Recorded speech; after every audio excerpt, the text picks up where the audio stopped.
Hi everyone, welcome. Good afternoon. Are we my live? name- Wrong. Live now? Now we're live. Yes, we're good. We're good? I can start over? Okay. Thank you everyone for joining. Welcome to the future of freight. This is bids, bots, and beyond. My name is Chris Doyle. I'm a director of analytics here at DAT. Super pumped to have this panel. We got really unique perspectives kind of across the freight ecosystem. We'll have a little bit of the carrier side, the shipper side, and of course the broker side. And it should be a really insightful conversation, so thank you all for joining. Before kicking off, I'm going to ask everyone on the panel to do a quick introduction of themselves, and then we'll kick things off. I'm Ken Adamo. I'm Chief of Analytics at DAT. I also head up corporate development and partnerships over there. Peter Cortola, I'm the President and CEO of Ease Logistics. I'm Chris Kaplis. I'm the Chief Scientist at DAT and the Executive Director of MIT's Center for Transportation and Logistics. And I'm Dean Croak, Market Analyst at DAT. Brian Kerbo, Strategic Account Director at Ease Logistics. I think a great place for us to start with this panel, we have a lot of analytics folks, and so why don't we start with the data that keeps us all employed? And maybe the place we can start is, what are the top three, let's say, supply and demand metrics that we should be on the lookout for in the back half of 2025? I mean, I can kick us off. I mean, I think it's all going to be volume driven. I think this sitting around waiting for a capacity driven recovery is probably not going to be fruitful. It certainly wasn't in the first half. I think we really need to see what the market looks like given the current carrier base once volume truly starts to come back into the market. And I think there's been a lot of reasons which we can dive into on why we haven't seen that in the first half, but I think we really need to see some volume come back in the second half. Yeah, I would agree, especially just from a logistics standpoint. Volume is the biggest thing that we're looking out for. Getting a little more specific to like what we're looking inside customer trends is stronger production schedules, customers coming out with tendering volume to actual quoted volumes too. But also we've had a lot of talks of transparency about the volume is down. And they might not see it come back to later in Q3 and Q4, right? So I think those kind of conversations are helping us on the logistics side, right? But again, at the end of the day, our biggest factor we're looking at is just seeing, for us, loads on the board, so to speak. Yeah, and so it's really going to be demand driven. And so looking at some of the inflation statistics coming out were positive and showing that the inflation is dampened a little bit. But also one of the things that was kind of scary is the imports were down 30% in Q2. Compared to previously. And so we're seeing if that comes back. The one thing that I always look at, and I think need to look at since the last 6 months, is tariffs. See what it's going to do and where it's ending out. Now what the initial things are coming out at, because they just announced another 90 days delay of tariffs coming in. So The taco trade. Another one? it's not, we're getting desensitized to the rhetoric, and so we're starting to settle down to see where it goes. But I don't know. I personally am not seeing anything rising that's going to cause demand to suddenly increase dramatically. I agree, no capacity-driven recovery, but I don't know where the demand's going to come from. Well, against the backdrop of overcapacity, we're about to enter a second half of paybacks, right? So we're going to see a big payback from all the pull forward of volume that's moved in the first half. That's going to dampen demand, I think. But I think we're entering into a period of extreme cost control on the carrier side, if you've been following all the earnings calls in recent weeks. But I think the data point I'm watching to answer your question is next week's Institute of Supply Management Purchasing Managers Index. The sub-index of new orders was down for 5 months. I'm anxious to see what happens next month, because that's a leading indicator of future demand for truckload carriers. Yeah, I think it's tough for me to be too objective with this esteemed panel, but I think from a subjective standpoint, it feels like the capacity events like DOT Week, it feels like they're more impactful now than they were last year. And once again, market's been relatively stuck the past 3 quarters a year, but I don't know. It'll be really, I know there's a lot of folks that are always talking about demand side and how that, in fact, affects the market, but I think that, I don't know. I think that anybody that acts like they really know what's going to happen in the next 3 to 6 months is probably not the person you're going to want to get some type of market analyst from. So I think that's right. I think what you're feeling, right? I think when we look at supply and demand, and when we talk about this for folks less familiar, supply would be the trucks, demand would be the loads. And what you feel is like markets are, you can think about like a great buoyancy analogy if you're nautical themed. And what happens is like the markets very much are buoyant right now. So what happens is you see DOT week, or you see peak, or you see produce season, or the 4th of July, and rates respond how you'd expect, right? Because demand rises relative to constant capacity, and then it comes right back down. What you tend to see is like when markets are declining, like systemic decline, there's like a weight on that balloon, kind of pulling it down. When markets are expanding, it's going up. So I think they're very, very buoyant right now, and we're just looking for something to guide us. It should go up. It really can't go down systemically from here. So continuing the nautical theme for this. I do love boats. If you look at contract rates, we saw the pandemic, spring of 2020, shot up 2 years, down 2 years, but it's been stable for 36 months. And it's been flat, so we've been at calm seas, and when you have calm equilibrium like that, then any kind of disruption in capacity or demand will cause those ripple effects. So it's exactly what Ken was saying. We've been at this calm seas that we don't really like, but contract rates have been flat, and spot rates have been very responsive to those blips in capacity and demand changes. No one mentioned, we asked for metrics, no one mentioned interest rates. I think that is the thing that like, Fair. I don't know how Powell is going to exit his position at the Federal Reserve or in what state of being, but I do think like that is probably the single biggest macroeconomic variable that we're looking at. Well, they is just met, interest rates. and it's not changing, but they're at 2 negative votes, right? Yeah, Two but they've been saying 2 to 3 decline, like reductions, but for almost 2 years now. So I think like, and why is that important? I think it's always important to say like why. So interest rates kind of are a universal pressure on everything. Home buying drives freight volumes a ton, remodeling projects, buying new cars, financing, all these different things. So interest rates are just this kind of captive pressure on the market that needs to push things down to get things moving again. Maybe even from Chris, your angle, like what are shippers thinking in the next 6 months? I mean, bid season's coming up. I mean, we're kind of in the middle of the year, right? But I mean, is there any sort of talks with the shipper network right now about what they're expecting? Yeah, so shippers, I mean, they've been burnt 2 years in a row. They've been caught crying wolf, because if you go back 12, 18 months ago, I thought things would have happened 2 quarters out. It's been that way for a while. And we thought that in December, I think we all would have agreed something's going to happen in Q2 of 2025, but then the tariffs started rolling out. And so they're very sensitive. They know the market's going to turn, they just don't know when. So you're seeing a shift in their how they're setting up their portfolios. Everyone's a little touchy. They're building the house and waiting for the rain to come, waiting for things to happen. I don't want to be like the people doing the mental gymnastics over how they were right about English language proficiency, but like I think like Oh, please do. in all in all truthfulness, like, I think folks who thought the market was going to go up would have been correct if it wasn't for the tariff nonsense. Great. Having lived through peak, we all did. Yep. This past fall, it was a good peak. The strength stayed throughout the new year, 2 or 3 weeks into January, and then as soon as the tariff talk started, demand destruction happened, and all bets were off, and then people became sheepish, and so I don't know. I think the market was really poised to recover, and it wasn't the tariffs necessarily; it was the changing. I think it was every 9 days between January and June there was a change in tariffs on average, 9 days. So it's the volatility of it, because you can't plan for it. No one can plan for it. That's what we see. That's like you said. We've been at this cusp for so long. When you have those spikes, you feel them so much more. And Right. after going through, what a lot of logistics companies going through COVID and a shoot up in 22, I feel like everybody was a little more reserved in how they handle these swings, because frankly, I think we're all still learning how big those lines can go up and down. Like clarity is the antidote to anxiety type of deal. But everything right now is we're learning every single day. The further we get away from that massive blip after COVID, right? Now we're tariffs on, tariffs off, left, right type of deal. Trying to understand when Dean talks about purchasing, how long that takes to actually fill in the capacity world, right?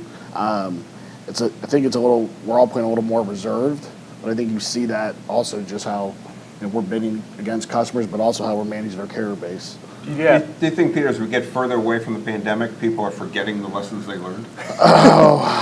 So are we I hope not. I hope we all retain that, and together that's one thing that unifies this industry is because there was a lot to learn in those times, and I think the companies that will continue to grow, it will be a mix of how they apply those lessons learned, but then how they get more strategic, more sticky with customers, and more engaging with carriers how we move forward.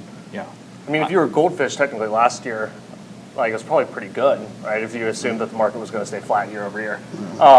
Where, like, I mean, because it's really tough as somebody, as a broker that's putting out contract positions right now, thinking about, okay, so if I'm doing an annual bid right now, it's very hard to be aggressive. Aggressive as in, like, I mean, I think a lot of us are in agreement that if you're thinking about rates from year over year standpoint, it's like, I know that we're kind of around equilibrium, but it's like, it's really hard for me to put a contract position where I'm not going to see a year over year increase in our pricing. Yep. It's the hardest time. I mean, imagine the collective anxiety of all the pricing professionals in logistics the last year. Because we sat on a stage and said, this is a tough time to be a pricing person because rates are, what we don't always say is like they can only go up, but they could also stay constant. They just really can't go down, right? We're at a fixed, like, rates are bound ultimately at the fixed operating cost of a carrier.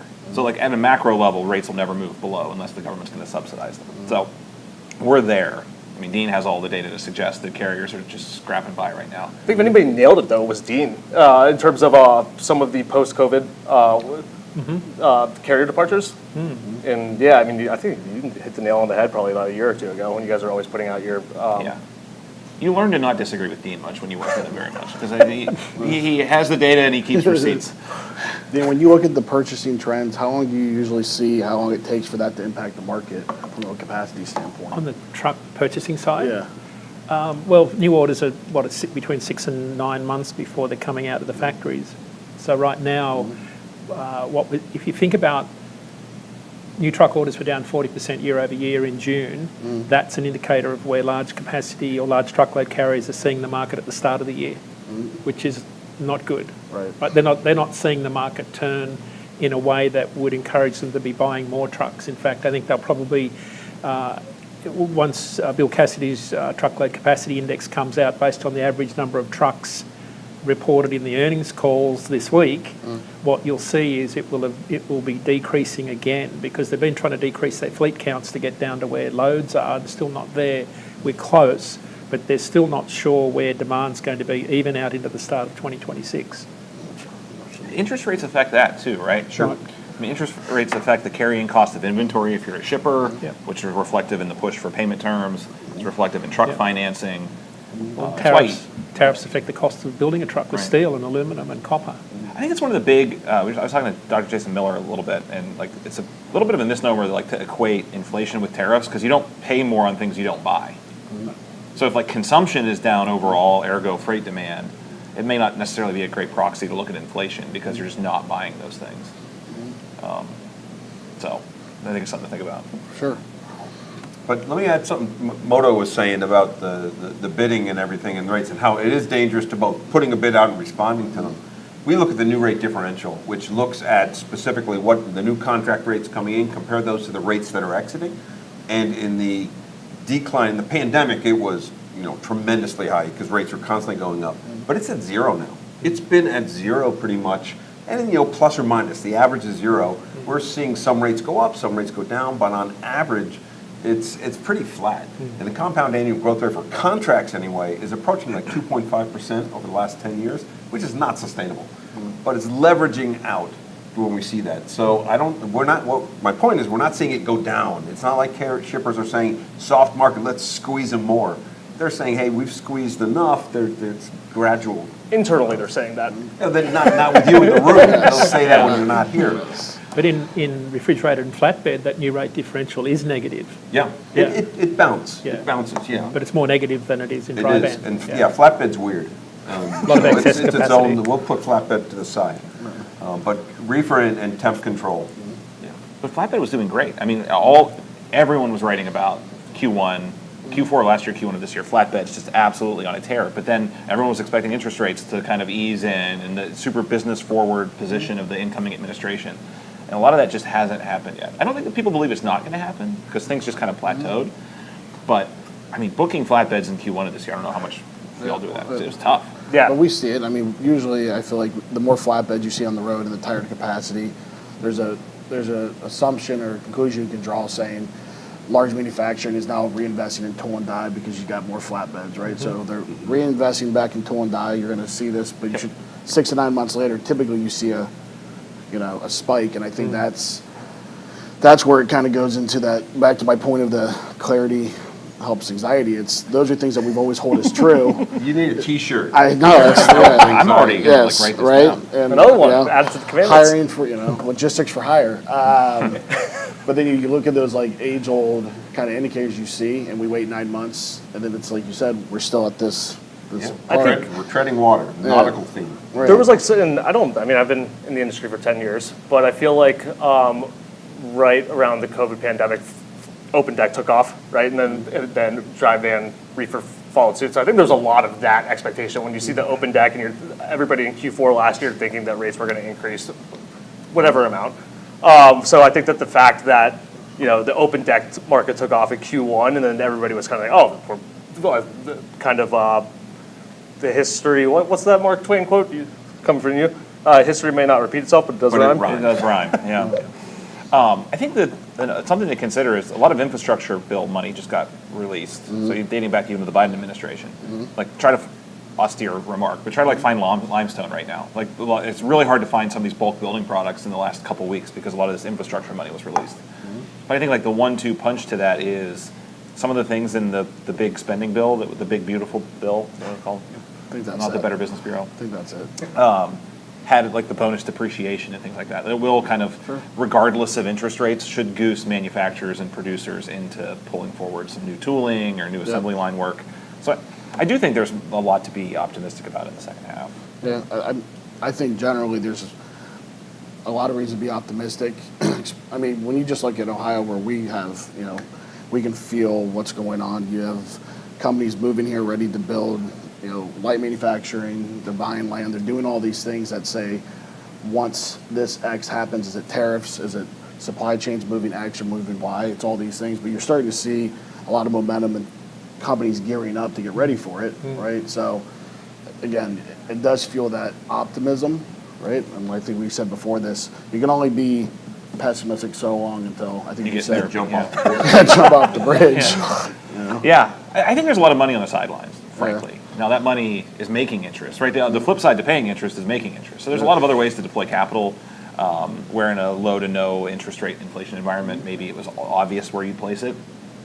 But I think as soon as there's some surety, once we get, because even though these trade deals that are being announced, they're kind of being supposedly renegotiated right after. So, with NAFTA in play, and a lot of that I think is going to have to settle down before the money starts to really get deployed. How much do you think that technology, because technology has changed dramatically in the last 5-10 years, and what carriers have capabilities to, how much of that has changed this? Do you think if we had the technology of 10 years ago, would we still be in this trough? Would we still be behaving differently? Is it extending the trough, or is it making us more susceptible to change? I remember talking to Dean about this a few years ago, where, What did Dean say?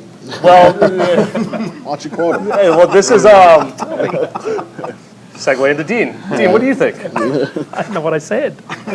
Well, no, because even as somebody who was at Coyote a bit ago, the Pickett methodology, thinking about the supply side being super saturated, right? Uninformed buying decisions. I was talking to Dean, I was like, do you think maybe that the market is kind of shifting because carriers are getting smarter with more access to information? Yes. Yeah. Segue to you. Well, so I think my answer was that with all of the availability that they have in terms of ability to see the market on an app, for example, they don't have to bang around the market for 10 years to learn the market. They can actually learn it on an app and react much quicker to market changes. So I think that was what we're seeing in the... No data behind that whatsoever. That was just Technology is universally deflationary across any industry ever. There's never been never been disproven that technology is ultimately deflationary. But I think I don't know, it's foolish to say that the market is priced to perfection, like a true efficient frontier. If you wanted to go get a stock, a share of Microsoft stock, it's priced at perfection, right? You're not gonna find places selling it higher or lower based on X or Y. It's kind of a misnomer that spot freight's a commodity. Do you think it's going to get to that, though? Do you think technology is going to provide so much visibility? Not until full autonomous. There's too much irrationality in the cab of those trucks and in the seat of those shippers and brokers. When it becomes all autonomous and robots driving the trucks, then? Yeah. Okay. I think so. Yeah, I think it makes it easier because you start to eliminate all these variables. But I also think that we are quite a long way away. Yeah, I'll be retired, You know, hopefully, forcibly or not. Decent segue. Yeah. I think it's a perfect segue. Our moderator's not earning his wages I am today. not. I mean, sometimes you just have to let a great panel go. Yeah, And when super they're sub going, though. and when we're talking about the market, you have to let that panel go. But I do think it's a great segue into technology. Obviously, AI, the buzzword of the year, the buzzword of the past 2 years. But it's more than, I think, just a buzzword. And what I'd be really curious about is to get the perspective of AI relative to the 3 different segments that we have. We have carrier, we have broker, we have shipper. And not necessarily from an optimistic, pessimistic case, but maybe from a where it has been and how quickly it's exponentially changed in the past 6 to 12 months, and then perspective on where it's going in the next 6 to 12 months. Anything beyond that, likely too difficult for us to predict what's going to happen. So I don't know if anyone's eager to start, but I'd love to be able to get those 3 different I feel like Ken's segments great at starting.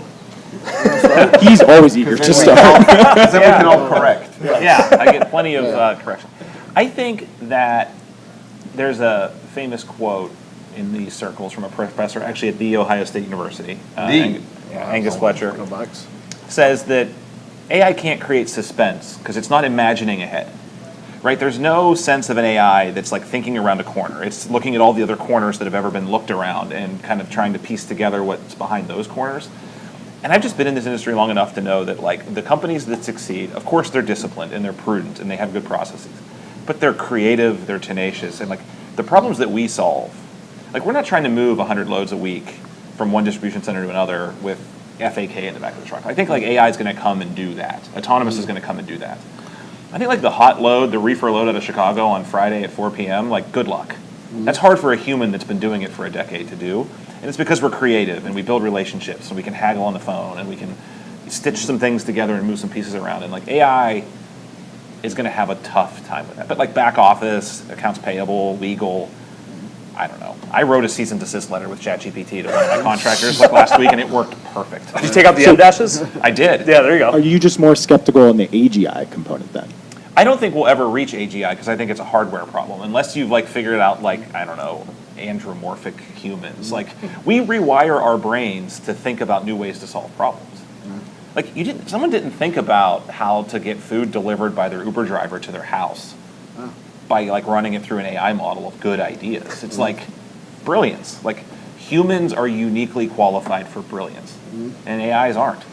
Yeah. Yeah. On the brokerage side, that's a fun one to follow up. I don't have as many quotes to drop in there, but on the brokerage side, I think like you can summarize brokerage from a standpoint of like the more you do, the more you make, right? The more customers you have, the more opportunities you get, the more loads you quote, right? The more carriers you call, the better rates. The more time you call the carriers, the better service you have, times the buy, right? So from a brokerage standpoint, applying that and like attacking those redundant tasks that are required and necessary to help increase our conversion percent, increase our service. I think that's where it's a huge step in the brokerage world, right?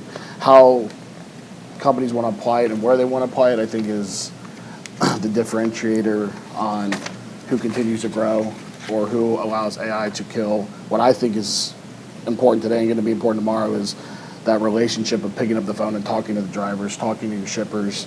I think that's something, like you said, is so far down the road of handing that off and AI being quote unquote better and like losing that personal touch. It terrifies me for one. I just think that that's so important, especially in the broker world, to keep that. Well, even an application right now as a broker, I think there's a lot of documented use cases of improving operational efficiency with a lot of these different freight tech AI companies plugging in different LLMs. But even now, more so, working on different prompt engineering and even look at scorecard data. Like, and trying to work with some of our top shippers to think like, okay, maybe there's a broker or carrier that doesn't really think about like, just exploratory data analysis or just like root cause analysis. Trying to help them figure out the right prompts that they could easily start to sift through that information, all the noise, and actually look at what are the trending 2 to 3 root causes that are impacting service this week, right? And I feel like traditionally, as somebody who I feel like above average data analysis skill on my side, it's helping me just be a lot more efficient in looking at data. So from a shipper side, I think the big thing is generative AI, large language models, LLMs, are just another tool. We've had different tools come out and they do different things. It's not going to solve everything. And so if you look at a shipper, they look at it 2 different time frames. It's strategic, and there are a lot of operations research and machine learning tools that are really good for that, coming up with an optimal plan.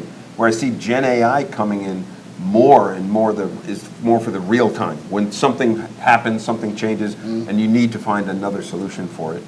So I'm seeing more use of it that way, and I think what the real thing that I'm seeing is the line where we trust the robot versus having a human there keeps moving, and it keeps getting tighter because you're gaining more trust. And we don't need to necessarily understand why it comes up with the recommendation it does. It's like the microwave. I'm looking over there because where's the microwave? Somewhere in here. But we don't know how a microwave works. Maybe Ken does. I don't. But I use it. I use it to make my popcorn because I trust it. It keeps working. And as soon as you get trust in how these systems give you recommendations, you'll trust it more, and it'll take over more and more of those interactions. I don't know how carriers use it.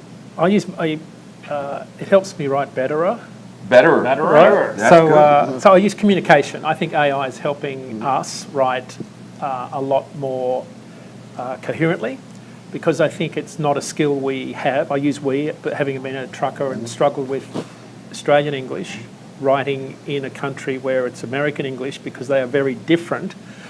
Truckers are not great at communication, and I think it's really helped our, part of the freight task, communicate better, quicker, faster, more to the point, because I think the AI technology is actually asking the right question, as opposed to us beating around the bush, not getting remotely close to what we're trying to get to. Yeah, I think it's like not solving for your average routine flight from LaGuardia to Columbus. It's solving for Captain Sullivan. I mean that seriously. Like when you look at the exception has to prove the rule, I think, in a lot of these things. And it's like they ran that simulation 1,000,000 times of how he landed the plane in the Hudson, and no other pilot, no other sim model that they could come up with landed, and like all passengers surviving and landing safely. It's like, I don't know, when you look at like companies that have navigated COVID or grew their business, like Ease or all these other brokers, like, I don't know, would an AI model have simmed out all the decisions you made and the hard calls and the ways that you like had to move things around to get things done? It's like, probably not. Right. I think that's what makes things special. So you're pro-human. Pro-human. I just think like, so, On the record. take your average software engineer right now. It's like, well, AI is going to automate all the coding. It's like, is that what you want? Like, do you want Well, to? it depends. So the whole idea that AI doesn't produce, isn't creative, I think is not true. There's a classic case in AlphaGo, I think it's move 39, where the AI, based on reinforcement learning, came up with a move and no one saw it coming. It was a new strategy. So this happens. It's not every day, but I think when we talk about how we learn, you learn because you're applying things you've learned and you're applying them in a different way. Things that don't repeat. History doesn't repeat, it rhymes. That's pattern matching. We pattern match, and so does AI. I'm not saying it's going to replace all the humans, but to say it's not creative, I don't know. I don't quite agree with that. I think it shows some of it. No, AGI is whatever you want it to be, right? Yeah. It's an ephemeral. It's a moving target. But I think there is elements of creativity that come out in generative AI. I agree with you that there's elements. I just don't know that it's going to write like Beethoven's Fifth Symphony or like Well, you got the infinite monkey produce The rule. Godfather. Yeah. You know what I mean? Like, I just think like those are things that like happened, and then sure, I think they could create a great mobster movie with an original script, but like, I don't know. I tend to believe that there's something special about us. You think it's important that He's a homer. He's a homer. I'm a human Homer. you think it's important for Ken's got every Mozart playing at all times too. every part of the supply chain to also participate in utilizing and using AI? Yeah, I mean, even in my own work, right? It's like, we didn't like go into ChatGPT and say, what 3 companies should we buy over the next 10 months at TAT? Sure. But like writing a memo about market sizing for factoring and the main competitors and like do an analysis of like the helpful. last 10 years of publicly traded factoring companies, I didn't want to have to do that. I probably didn't have to hire an intern or a low-level analyst to do that, so I love it. But like standing there in Roper's boardroom of like, why would we buy a factoring company? Right. I can't just look at the AI and go, what do you think, Bob? Like, Right. Not yet. But Not yet. Yeah. There's also an interesting piece, and maybe this is a good analogy. When you're on the M&A side, you still have to negotiate in person. And Oh, Peter, yeah. one of the points that you made, you were talking about how there's a discomfort with removing that human connection within this industry. And so what I want to know is, on the other side of that coin, from the carrier perspective, Is that sentiment shared? I guess I have a big question for you, Dean. For both of you. Well, Peter. I would, I'm going to pass it to you, and on top of it, I'm going to add another question is, do you think that carriers right now that are managing, like 5 to 25 size fleets, trucks right now in this type of market have the ability to invest and learn AI and, correctly apply it? And if they can't, are we responsible as like logistics providers to help them utilize it better? I don't think they can. They've had one of the worst freight recessions in their world for 2.5 years, maybe 3 years. And we've just seen some big companies go bankrupt this week. I think there'll be more of them this year. One of the themes of all the earnings calls has been aggressive cost cutting. So I don't know that that'll be on their radar. I think it'll be something they think they need to be doing, but I don't think if it comes down to investing in that, there's a lot more that they need to be doing to cut costs to make margin. It seems something that you provide. Right. It's up to you to provide that, or that's an advantage you can offer them so they can focus on the thing they do best, which is drive. Right. That's where I feel like sometimes we want to use all the data in the world and put all these large platforms up there, but sometimes it's easy to assume the carriers are just going to be able to easily adapt, and they're dealing with tires being blown or all this stuff going on, and it's hard, but we all can agree they're the most important part of this. Absolutely. This cog that makes everything going. So keeping them also privy and up to date and the same accessibility to platforms and technology that move them forward, we're doing ourselves a disservice in the industry if we don't proactively make sure that they're getting the same access. Well, it's interesting too, because I feel like there is a difference between corporate investments in AI and just personal use, where it's like, even as we continue to build out our internal AI initiatives, I'm still a ChatGPT premium user, right? Where it's where we know.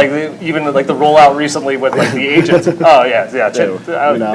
Yeah. You got. I feel like you have a nice comment from that one, or just Pete, a really good use case for AI would be, carriers look for $1,200 per truck day, 3,000 miles a week. So if you say, okay, find me a way to get $6,000 revenue a week, run 3,000 miles, build that combination for me, I'm sold. If AI can do that, that would be a really good use case for a small carrier, any carrier in fact.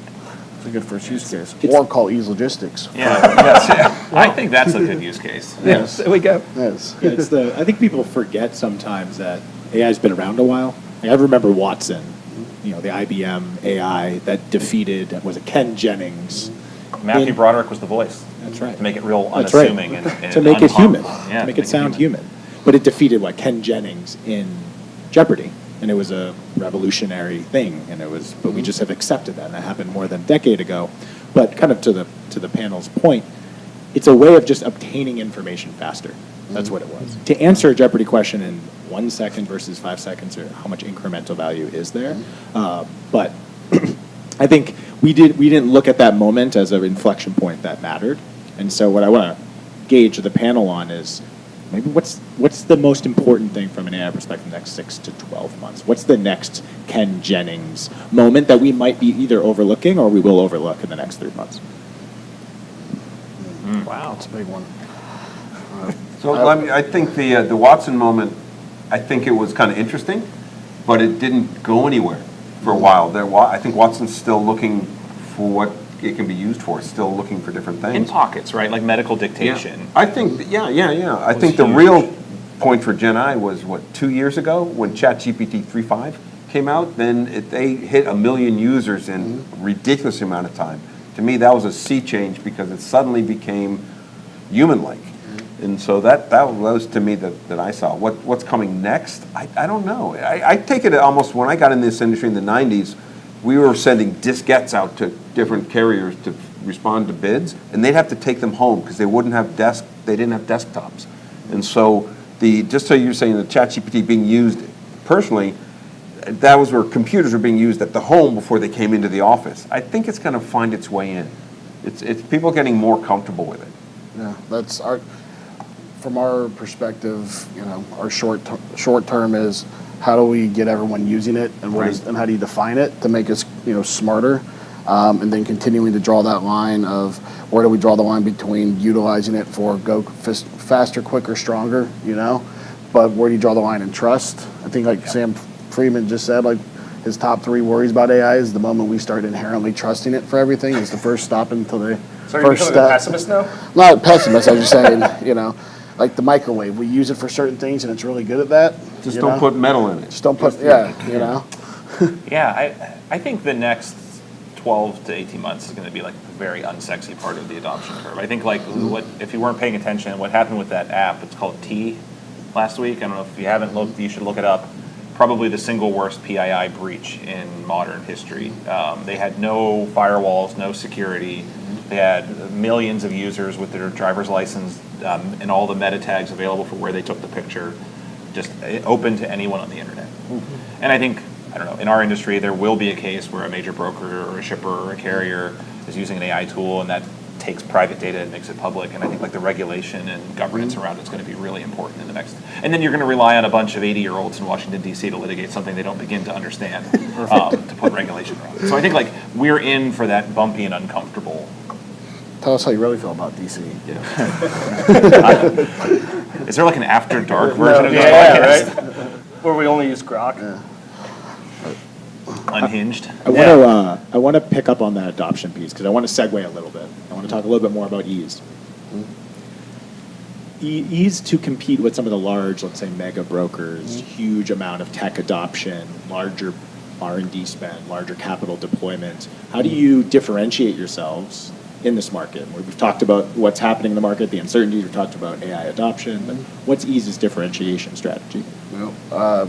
Service, how we handle communication, right? Following through on execution I think is going to continue to be, will separate Ease, but also how companies will continue to grow moving forward.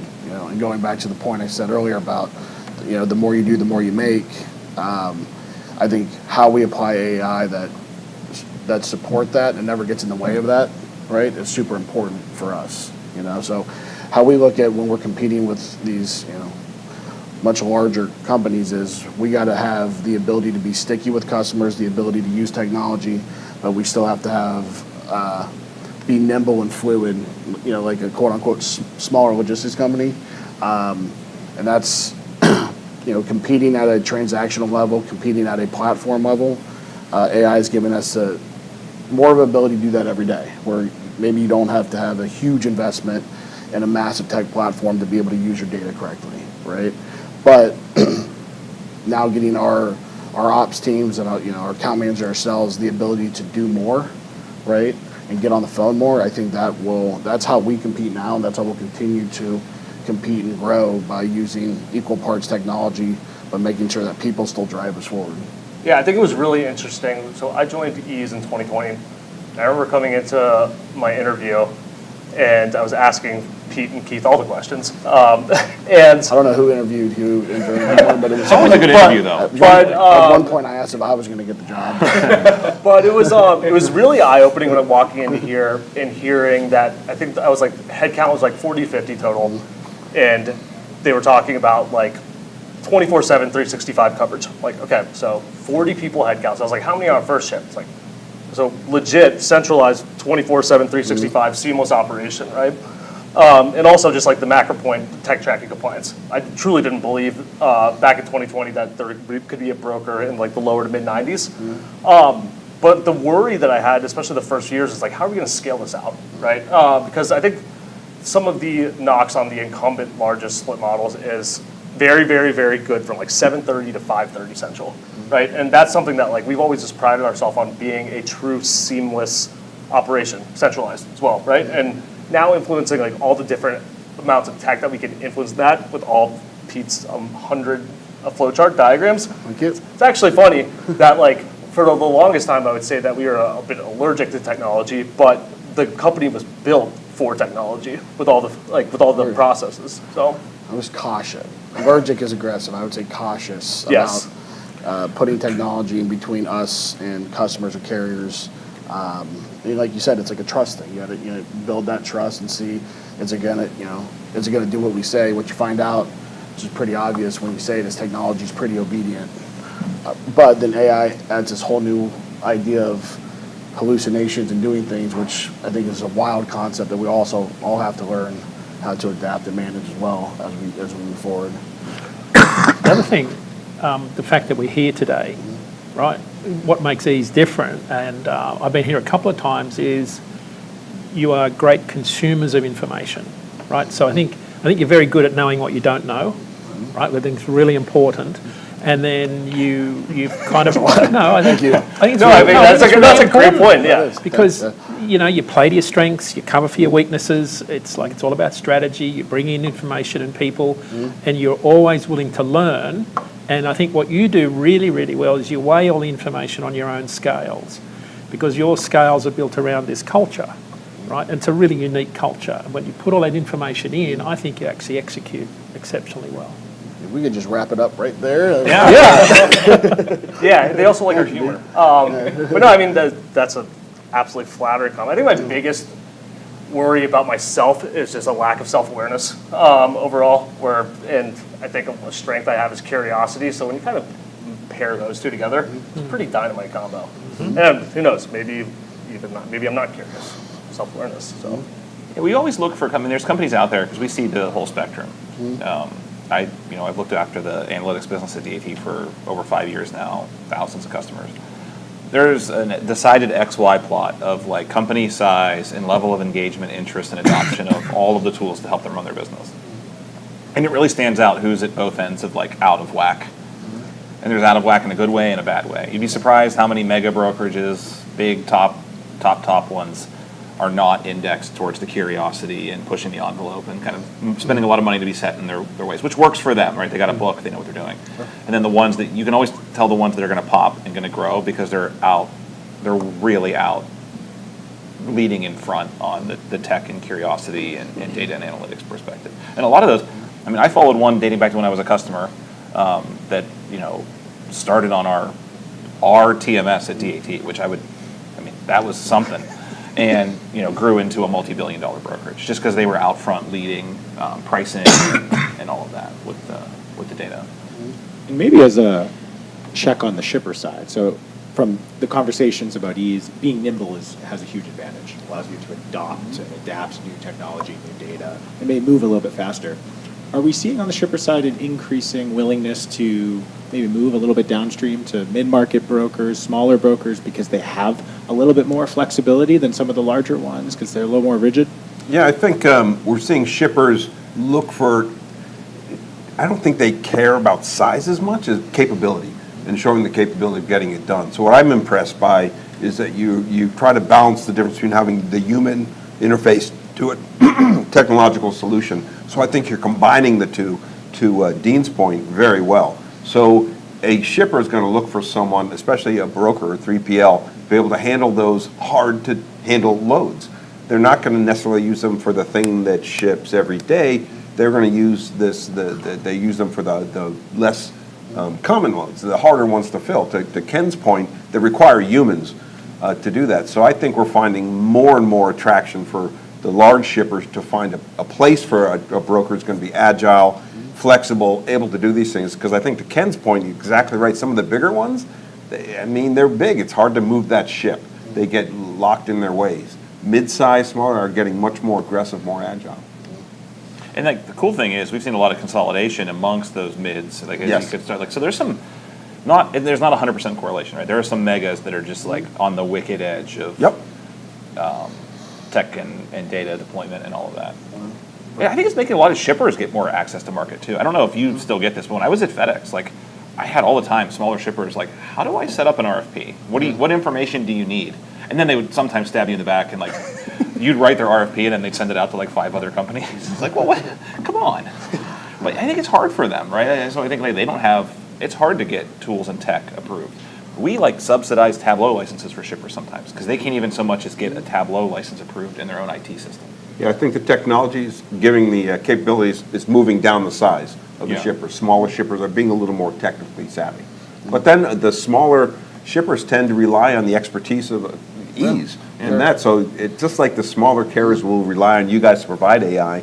Some of the shippers also, you're that intermediary, you're that shock absorber that can help solve those problems. Right. And that, going all the way back to the original question, is I think you said it's, the layups, so to speak, the high volume, shippers are going to align with, large fleet carriers, brokers filling that void of the hard to handle, the multi-picks that change, all those, right? If we, as a logistics 3PL, it's like our responsibility to our customers is to solve problems, right? And we're always going to be able to create value in that arena as long as we continue to focus on that. And I think that's going back to your point about humans are brilliant and solving problems are hard. And I know AI will continue to get smarter and smarter, but there's not a logic tree in the world that can prepare you for a tornado this left, right, so I think. But it's a tool. It's a tool to help you do your job better and gives you some things to think about. Yeah, I agree 100%. Some humans are brilliant. I just want to go back and clarify this. It's not a macro. You're not totally pro-human. Yeah, I'm not pro. I'm pro some humans. Some humans. We'll save that for the panel after dark. Yeah, that's the after dark panel. We can, Yes. Maybe in the spirit of the next 13 minutes, I'll ask a question that you each can answer individually. And we won't start with All Ken right. because we've done Getting worn that out way over too much this entire discussion. But what I will also ask is the audience, if you have questions, put them into the chat. We want to be able to answer your questions, whatever it may be. We covered a variety of topics, but happy to spend some time and answer some questions that you all may have. My question is super simple. For the rest of 2025, what are you on the lookout for? What is the thing within this industry that you are on the lookout for and is top of your list right now? The thing that I'm looking forward to the most, I think that, and I was even talking to Pete about this recently, where I think the relatively stuck market, if you will, is giving brokers another chance to just really focus on internal efficiencies. I think that we've made more progress overall in our internal efficiencies, optimizing in the past several months than we did in the last few years. So I think it's like, how do we use our time with this relatively static market to continue to get our internal cost per load down, right? And continuing to do things that we're probably not going to have time to do in an inflationary market. So who knows when the inflationary market or the tipping point is going to come, but until then, just continue to find ways to get better internally. I'm watching diesel prices the most. They're up 36 cents a gallon in the last month. So it's more a geopolitical risk factor. They're up because of the Iran-Israel crisis, the threat of the Strait of Hormuz being blocked. Diesel is roughly a third of your operating cost. That is one thing in a low demand market where the emphasis is on cost control. Surging diesel prices is one thing that could change this market fundamentally. There's no signs that there's like a lot of upside risk to that Middle East conflict continuing or getting worse. But if it did and diesel prices skyrocketed, then we would see an impact on capacity that would result in a market inflection. I'm mainly watching the Red Sox. I think they're going to do it. I think they're going to pull through. But the thing that I'm looking at is, besides the market and tariffs and all inflation, I'm looking at and I'm amazed at how shippers, carriers, and brokers are changing the way they interact, especially on real-time transactions. There's so much creativity going on. It reminds me of the RFP. So when they were emerging in the late 90s, there's so much creativity in how it's being done. I find that fascinating. Every shipper is doing it a little differently, and we'll see how that settles down to see what's the best way that shippers, carriers, and brokers can work together in real time for tough freight. What I'll be watching for is what Dean and Chris say is happening in the market. What I'm excited for, and I know it's kind of anticlimactic, is the continued build out and adoption of AI inside the industry and inside our walls. And like you said, it's from an industry that we all move super fast, and we have a lot of cool stuff going on. We're also an industry like 6 years ago, we were still faxing carrier packets. We couldn't spell AI. Right, so I think it's incredibly cool, and as we continue to push us all forward, and see how carriers adopt it and how we can all talk to each other because of it, that's what I get excited for. And just seeing those incremental gains of efficiency without losing service and human touch. So, I'll talk about two. One is the market. I agree with everything that was said. I think looking for maybe an interest rate cut or two, a healthy peak shipping season, some calm and ease in the overall tariff and trade policies. We should start to see some of that with back to school and heading into the retail shipping peak. I think on like the freight tech side, I'm obviously super excited about the AI proliferation. I think we're going to see a lot of consolidation and exits. There are a lot of companies that raised money during COVID that are now looking to transact. A lot of competitors writing angsty mean tweets out there. So I think it's going to be a pretty frothy quarter or two on that side of the house. And then I think the thing that was said that maybe got buried a little bit, the companies that got their houses in order, I won't say what I was going to say, but after dark, got their stuff in order throughout this period are going to be most poised to win. It happens every time. The people pre-ELD who were poised, they rocked it. The people who weren't got flushed out of the industry or consolidated. So I think that's what a lot of this is going to come down to. And I don't see any questions yet in the comments, but I have been reading through the comments, so I will ask a question based on the comments that we haven't quite hit on, which is around data normalization. You know, our industry, 3 different segments, different systems that we're utilizing, different ways of interpreting data. So the question, I guess, for the panel would be, how much of a risk is the lack of data normalization, or is it an opportunity when we're thinking about, you know, kind of the future and the speed at which we're marching towards more automation? AI is helping with that dramatically, in my opinion. That's something where it can do very well with and take all the different informal ways of getting communication and standardize them. I think there's a great opportunity for that. Do you want to do it? For the audience, you want to go a little bit more specific? No. No. I do not. I will. Peter would like Yeah, to there be we more go. specific. I'll take one for you. I just learned something 3 hours ago sitting with them, right? And I think it's using data and continuing to ask questions. And when you say normalize, it's us all defining what does that actually mean, you know? We talked earlier about dedicated to contract to spot, right? And Realized we had different definitions for the same word. Yeah. 100%, you know? So I think it's also the industry's chasing what's normalized rates look like, then we all have to figure out a basis of how we're all going to define those, you know? And again, that comes back to, I think like Dean said, being willing to be vulnerable and ask questions and take the data and learn and say, this is how I look at it, how do you look at it, type of deal. But to be serious, to be more detailed, so there's, for a shipper and a carrier, shipper, broker, to communicate and be standardized, we could try to have a standard EDI format for every single relationship, and that'll never happen. Or you have a system that takes it anyway, email, text, EDI, whatever the format, and then the system then translates that into it. And so that's what I'm talking about, a translation layer. And that's, the technology is enabling that a little more. What about blockchain? I thought that was supposed to solve it. No, RFID. RFID, blockchain. Honestly, I think like with this AI thing, there's probably a renewed case for some kind of like general freight ledger. Like if we could get our collective stuff together and the government could maybe like be a little more progressive and get involved. Imagine like every time a shipper needed to ship something, they had to check out a unique token, and then whether they went through a carrier or broker or all the warehousing it. I'm thinking that the overhead is so big on that. It is. And the transactional. But think about burden. fraud and efficiency and like end-to-end visibility, billing and payments.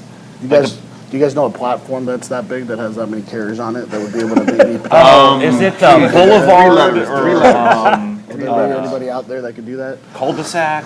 No, it's DAT. Chris, one area I'm worried about with AI is the legal liability piece, right? Because everything is discoverable. Like, so you can see a plaintiff attorney, jury looking at some text that's been created inside a shop that is not what you want a jury to read. Right, around an accident or a claim or a human resource issue with a staff member. That's where I think we've got a lot of liability we haven't really got into yet. Sure. How to annex Ann Arbor, Michigan. And I do think we have probably time for this one question, which I think is a really good question from Manuel. How much does the U.S. cost or the U.S. freight market balance short-term cost optimization with long-term carrier sustainability? And are bankruptcies seen as acceptable fallout in the pursuit of lower rates? If anyone wants to take that. I'll give you the five fact. minutes I'll give you left. like the economic Great fact, question. and then Dean can kind of layer in with the color. So this is like what a lot of folks struggle to understand. In the short term, carrier costs are bounded by their variable operating expense. Yes. So anything that they incur on a per mile or per hour basis. So when you hear like, how are rates at X when ATRI says that operating costs are Y? It's, well, businesses, trucking companies included, can afford to operate as long as they're covering their variable expenses. That's why when the markets are at these bottoms, you see big blips in carrier bankruptcies because they blow out an engine or they have a terminal that has the roof cave in or something, and they can't afford that because over the long arc of time, costs are bound by the carrier's all-in operating expense. So short term, they can actually dip below the total cost to operate, but over the long term, they can't because that would not be a sustainable market. Yeah. Last year, large mid-sized fleets around the 280 truck size lost 14 cents a mile when you take into account all of their costs. That's not sustainable over the long term. That's why you will see carriers start to go out of the industry like some did last week because it's just not economically sustainable. The difference we've got now is, to Ken's point, you've got a wide range of operating costs. You've got almost a 50 cent per mile spread in operating costs now between someone who owns their own truck and trailer and someone that's paying $4,000 a month for an overpriced used truck. At 7, 8, 10, 12%. Yeah, so you've got some carriers that are making 45, 50 grand a year profit, which is more than enough for an in-frame rebuild. You've got others that are struggling to pay their fuel bill. So I think to answer the question, bankruptcies are inevitable depending on when you join the market and how good you are at running your business and how good your partners are. And the shippers will look for carrier survivability. The last thing they want to do is put their capacity at risk. And so they will look at that, but they're balanced, they're a cost center, so they have to balance it. Yeah. Well said. Like he said. What he said. With 2 minutes left, any closing remarks? Anything that Dean? was left unsaid? I also agree. When Go Dean Red speaks, Sox. we listen, so. I mean, From anyone. I'll jump in. I want to thank Peter and Yes. Moto and the entire Ease organization. There is nothing better. If your vendor doesn't love visiting their customers, you need new vendors. Like universal truth. And I'm so thankful that I get to bring my team down, people who don't maybe get out every day to see customers. They're very welcome to bring them in and show them the ropes. So we very much love the collaboration, love the hosting, and hope to continue the partnership. It takes a lot to have me come to Ohio. Yeah, it was not a That's popular insane. decision Trust me. when I chose Ohio. Took a lot for me to learn that we both learned. I didn't know what the difference between dedicated and contract. It was worth the try. No, but we thank you guys too. I mean, very mutual on our end. We thank the entire DAT team, especially Miles, who can't be here. Love you, Miles. But no, thank you guys for coming. It means a lot. All right. So. Thank you. Thank you all for tuning in. We very much appreciate it. Cool.